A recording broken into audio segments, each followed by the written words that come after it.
I lost touch to our roots. I want to honor our grandparents. There is no South Asian hair brand on the market. When you think of hair, you think of India.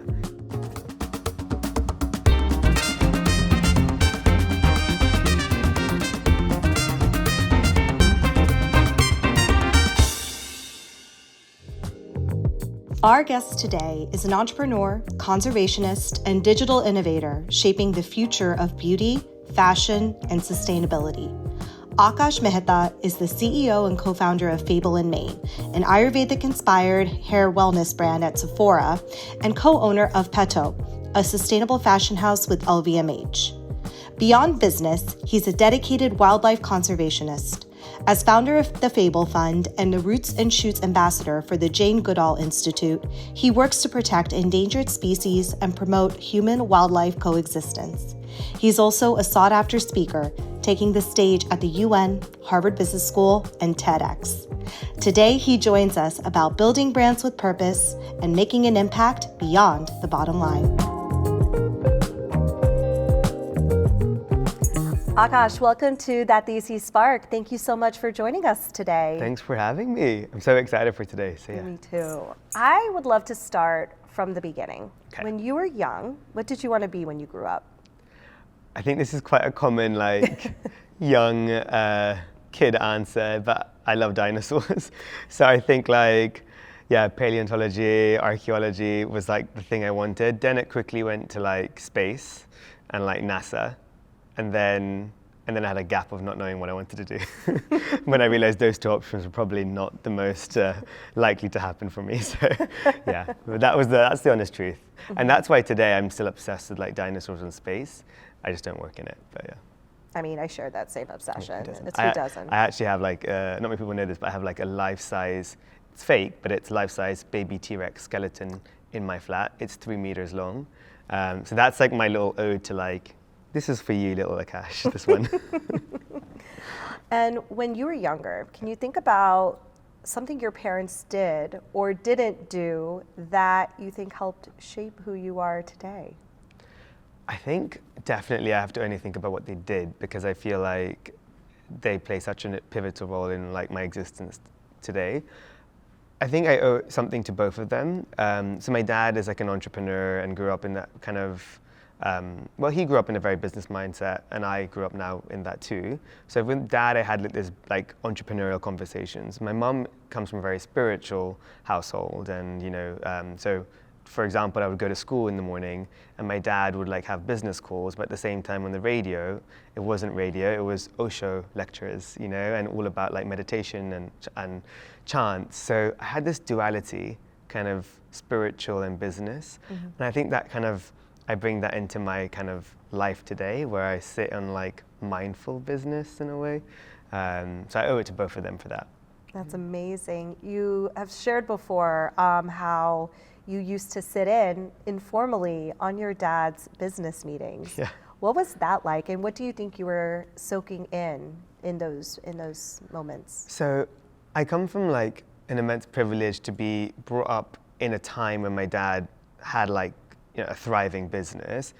His story wasn't always that. Idi Amin time, exiled out of Uganda, 1972, 1973, had to work from, his car and started selling fragrances in the markets. And by the time I was born, it was a bit more settled, and he grew a bigger company. So I got to see, I guess, the lavish side of it, where I could just pop in after school, sit in his meetings. My dad would be like, listen, and I'd be like, great. So that was something that I knew. What I really was surprised with him is, at the end of every meeting, whoever he was with, whether it was a buyer of a retailer or one of his stakeholders, I would always have this introduction where he would be like, okay, this is my son, speak to him 5 minutes. And it was so awkward, because the other person was like, what the hell am I going to speak to this 10-year-old about? And I was like, I still want to do dinosaurs and NASA. I don't know what to talk about with fragrances. But it was really interesting, I guess, now working in beauty for the last 11, 12 years, wow, those little anecdotes I learned then have influenced me today. So I think it taught me just have conversations without any expectations of how you're going to use that knowledge, because it might show a big part of your life later and be really valuable at that time. So that's something my dad gifted me, which I'm forever grateful. And I try to now bring that to like my team and my friends, where I'm like, hey, like just talk to each other. And I think that's what got me to become like a bit of a connector today, you know? Yeah. That's amazing. I knew you intended to study engineering, but pivoted into the world of luxury and specifically digital in luxury. I'd love to hear more about your experiences through some of these giants in the space. I mean, I have to like give ode to like the reality of what happened during my engineering career that then allowed me to I guess have an opportunity in luxury, because I studied electrical electronic engineering for 4 years, and growing up I was like this like workaholic kid that wanted to like get best grades, like a typical Indian household, you know, like, but I didn't have the pressure from my parents, but I definitely had it on myself. And I failed my second year. And I think that was like the biggest wake up call, where I'm like, oh my God, like this is the worst year to fail, because it's not your first, where you can like kind of pivot, but like you don't want to redo a whole like new course. So in that year out, I worked at Burberry because I managed to just get an internship. And I was like, I don't know, I accepted whatever I got. And it was in bought media, which was like billboards and paid media kind of stuff. And I loved it. And maybe I just loved it because it was so much easier than like the engineering things I was doing. So I thought, oh, digital marketing, luxury, I like this. And Dad's in that fashion fragrance world, so it kind of is a very synergetic connection. I went back, finished my degree, because I put myself like in that mindset. If I put my mind to it, you got to finish it. And then I said, from day one, I'm not going to chase what everyone wants me to chase. I'm not going to chase what I think is good on the paper. And I just will do what I'm passionate about. And I found that in marketing, in digital, and in luxury beauty fashion. So my first job I applied to was at Estée Lauder Companies. I was an unpaid intern, and all my friends, 6-figure finance job straight out of uni, and then I'm like, they're like, cool, I'll figure this out. But I had my blinders on. I was like, this is something I got to do. Within like a month and a half, I got promoted to like the youngest manager ever in Estée Lauder Companies globally. Now I've got to preface that by saying it was social media manager. It wasn't like, I guess, the most like biggest manager role, but at that time, this was like 2016, it was like still a big deal. It was a new role. And then a year after, I got kind of poached by Dior, and I went to Paris, and I worked, that was my main career there. So that was like in LVMH, working about three and a bit years, and I was in charge of like the social media part, some of the accounts, influencer marketing and affiliate marketing. So that was where I owe my biggest, I guess, growth to Dior, because I had the most incredible mentors in my CEO and the general manager there at the time. And I was exposed to a lot at a very young age. Got to travel like maybe 3 to 4 times a month. I was in China like every few months and learned all about Asia markets there. And yeah, I think I owed a lot to the team, because luxury has a little bit of this like stigmatism of like closed doors and, you know, elitist views, and it can be that. But I had a lot of that, and I had a lot of like politics and issues and drama and moments I wanted to quit. But my leaders and having people you trust and admire was the thing that kept me kind of staying. And it was because of them I got to grow the most. So I think to ribbon bow that, it's like when you work for any company, try to find your allies, and it could be in your managers. It might not be your boss. My first boss was terrible. It might be in your boss's boss. Figure out who your allies are and trust in them to make you grow, and then you'll see the benefits. That's amazing. Do you have any advice on how to cultivate those ally relationships, like understand who could be one, and then how to thoughtfully nurture those relationships? So I'll be honest, I'll give you my example of my general manager at the time. So it is hard, and I had a bit of a strategy, and I think the strategy works. I don't know if people want to try it, but basically, you have to think about always adding value to the person you're talking to. And sometimes it means hearing what you hear. I hear advice a lot, but like, don't do work for free and this and that and know your worth.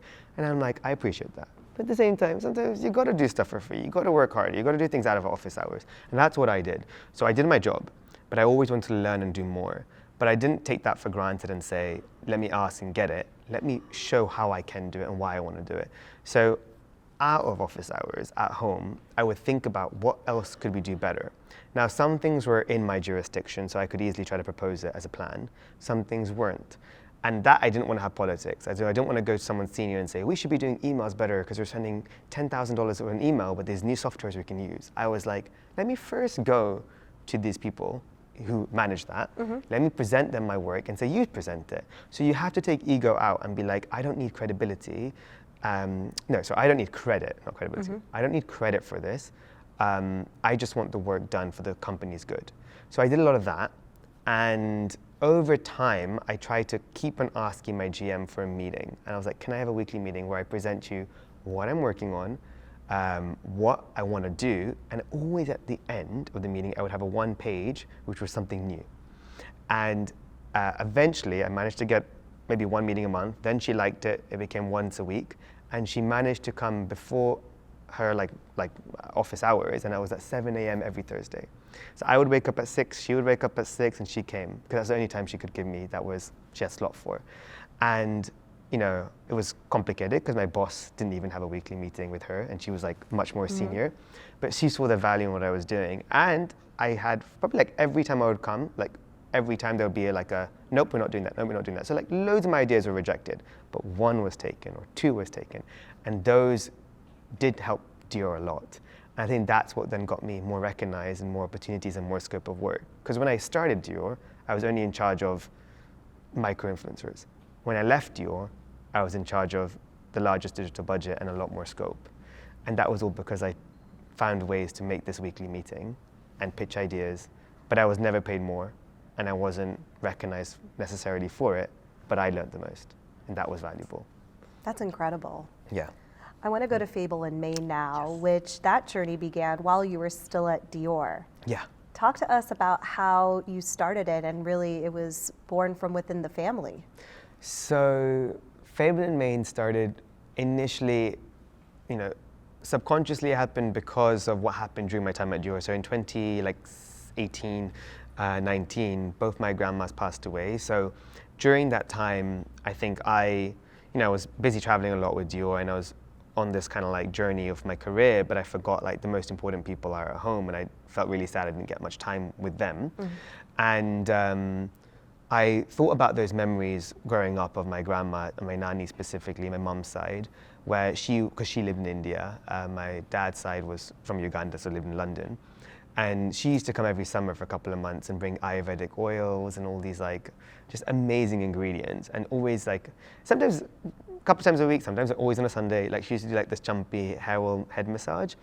And when she would do the hair oiling, she would read us stories. So I just remembered story time and hair care like with my grandma. So then we thought, what better way to honor them than like Fable and Mane, story and hair. So this idea was, I lost touch to our roots. I want to honor our grandparents. And this is me and my sister's unified thoughts. And let's also look at the market. Let's look at Sephora's. Let's look at Ulta's. Let's look at these major retailers. There is no South Asian hair brand on the market. When you think of hair, you think of India. So why isn't there? And this was the time when there was like Sol de Janeiro, for Brazil, Tatcha for Japan. So where is our country? So I had this concept. Me and my sister just said, let's just like message Sephora on LinkedIn, like a merchant. So we just found someone, like a buyer.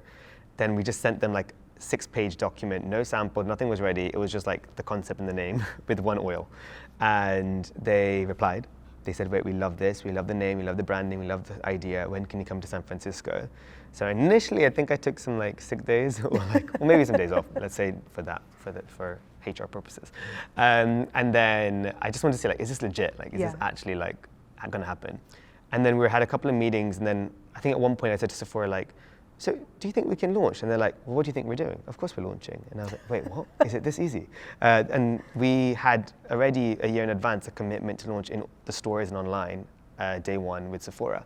And that's when everything started happening. I was like, we've got to think about production in the US, because that's our first retailer. I got to think about how to build this. And I was very surprised with my like leadership at Dior, because I was open with them. also because many times I wanted to quit, so I also didn't care. So I was a bit like, I'm thinking about creating this brand. And they helped me so much. They gave me so much advice, even to the extent where the perfumer of Dior, who I was also friends with, François Demachi, he made the fragrance of our Holy Ritual as a gift, because he always wanted to create a scent from India and never did at Dior. So he was like, here you go. So it just shows to like, people, be careful who you trust, and test people, like I always say, test people 3 times before you allow them to know everything you're working on and doing and your intentions.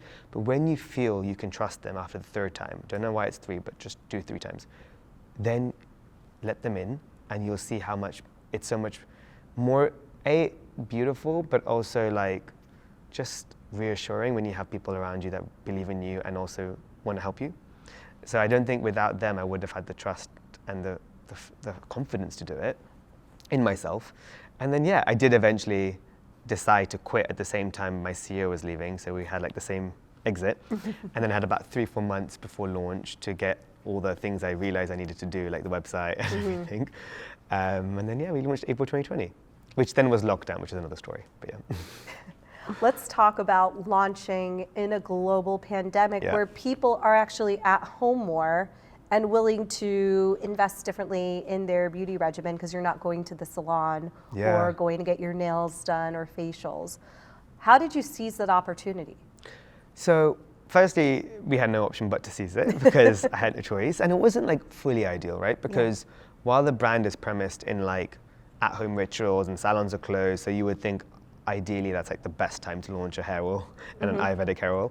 It was a bit, tough because we had like the store rollouts of all our stores in Sephora, and we had like, plans of events. And I was based in London, and Estée was banned. I didn't have a visa at the time, and I couldn't come to US for like a 1.5 to 2 years. So imagine like all our moments, even when things started opening up, I couldn't do press visits, I couldn't do influencer meetups, I couldn't do events, I couldn't do store, I couldn't even go to do quality control in my labs.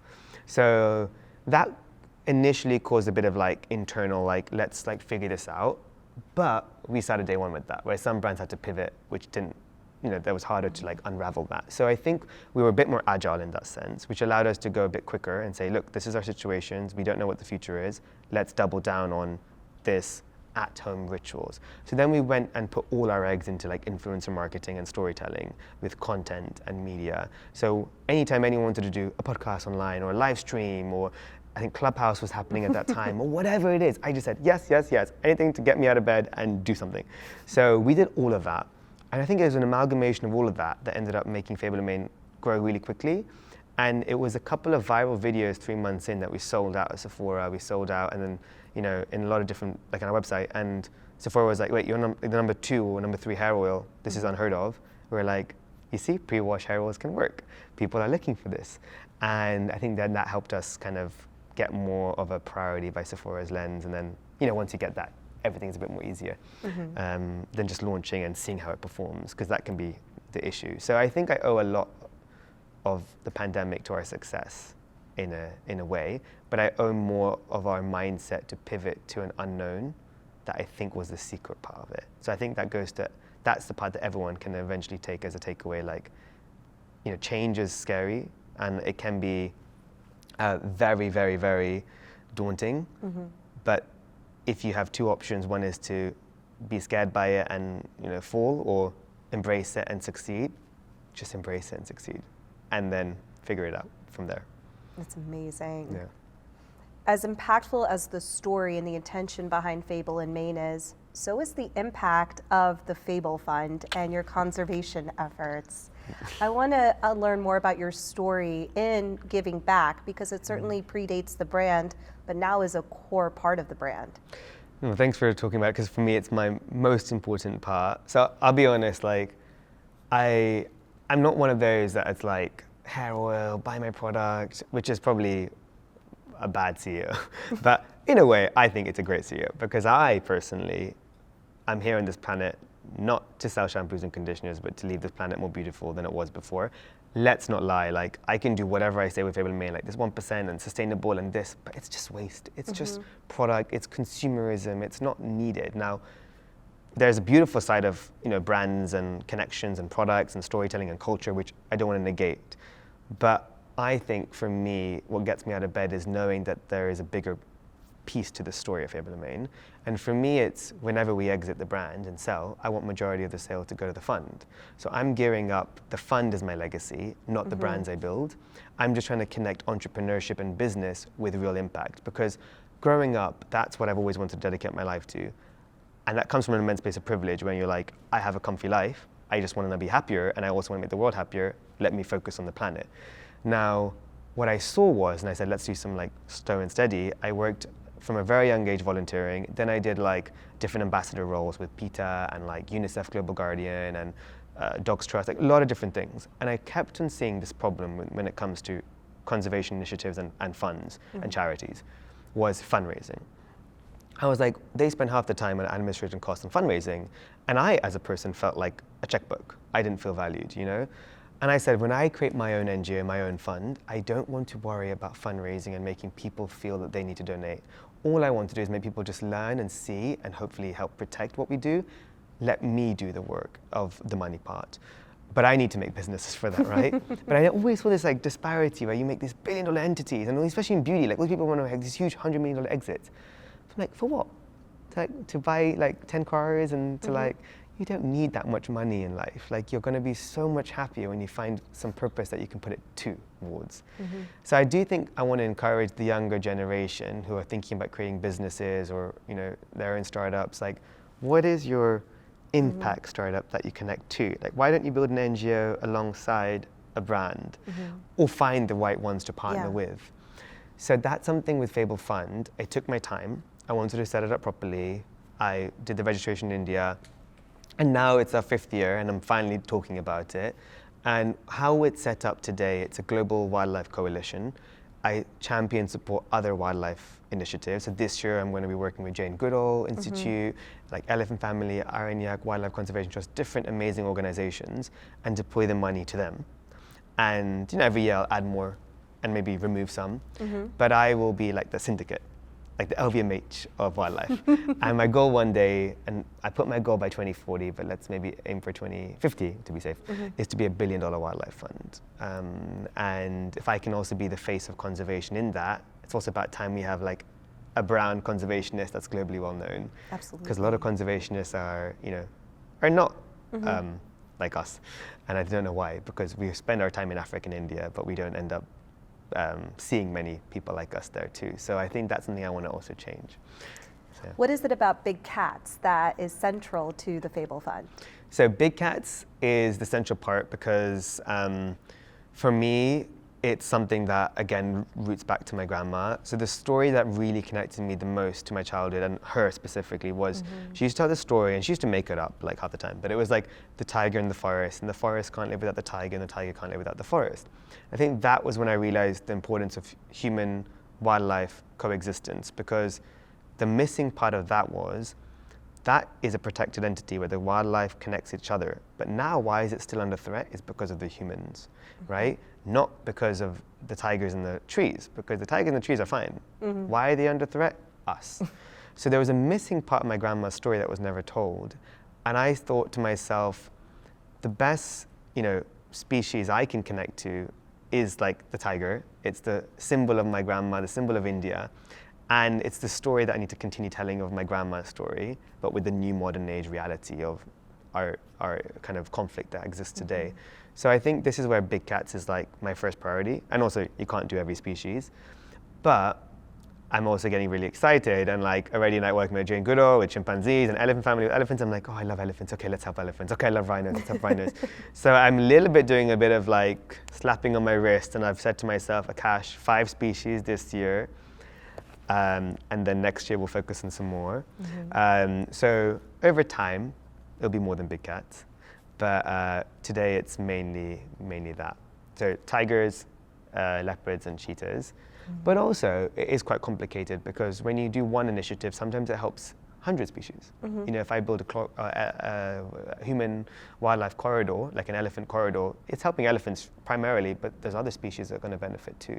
So that's why sometimes I like thinking about it as an ecosystem. And I also like thinking about species beyond just an animal. You know, like I was at speaking to someone yesterday about marine, and I want to think about marine life. And someone said, I asked everyone, what was your favorite animal? And what I loved is, it was the girl who plays Moana, actually. I was having lunch with her. And the perfect answer she said, my favorite animal is the coral. And I was like, that is so interesting. We don't think about the coral as a species. So then I thought, oh, now I want to help corals. so now, you know, that's why I said to myself, Akash, it's not about species, it's not about big cats, it's about biodiversity and the ecosystem in general. I mean, I am coral bleaching and restoring of coral reefs is literally one of my Roman empires. I think about it almost every day. No way. Okay, we have to talk about that after. So we will talk about that, because get me involved with that. 100%. You know, it's really fascinating. In our conversation, you set out wanting to work in paleontology or dinosaurs, and you kind of come full circle with that, with your story, with your experience in luxury and building brands, but with the intention of supporting and preserving and really creating a way for all of us to live symbiotically and giving these species safety and dignity, which is what all of us want. Exactly. So, and need. And need. So if you were to sit down with your younger self, what would you want to tell him? I always think about this, because also when you do like therapy and stuff like that, like they always tell you talk to younger self. So younger self and I are very connected. I think the one thing I would say to my younger self, I wouldn't say too much, because I like the mistakes I make, and I think it's important to like just value the today, and like change maybe isn't always needed, just acceptance and, you know, just being okay with the present moment. But the one thing I would say is just don't like be too sensitive about it. I'm a very sensitive person. I get very sad easily, and when there's a lot of hate in the world, it can weigh a lot on me. And I think for a long time I had a lot of fear of starting the fund or doing things, thinking, not because I didn't think I was ready or I hadn't the confidence, it's just I just felt so sad by everything, and then that made me feel very small. And I had my revelation when I went diving, and it's such a weird thing to say, but when you go diving and you see how small but big you are, like you're in this big vast land of this water, but you also are looking at the smallest like frogfish and seeing the beauty in that. And I think it made me realize like we are big and we are small, and life is complicated. It can feel heavy at times, it can feel light. Don't overthink it, just be with it. And when you panic and you feel sad or you feel in the water, it's not good. When you let it go, when you release yourself and you just be with it, it's the best feeling in the world. So how can I do that above land, above water? And I think that's what I learned. So I would say to my younger self, dive earlier, experience that, and then you'll see what I mean. Yeah. Thank you so much for taking the time with us today and joining us on that Desi Spark. Thanks for having me, and thanks for the amazing questions. And yeah, it was such an honor to be here.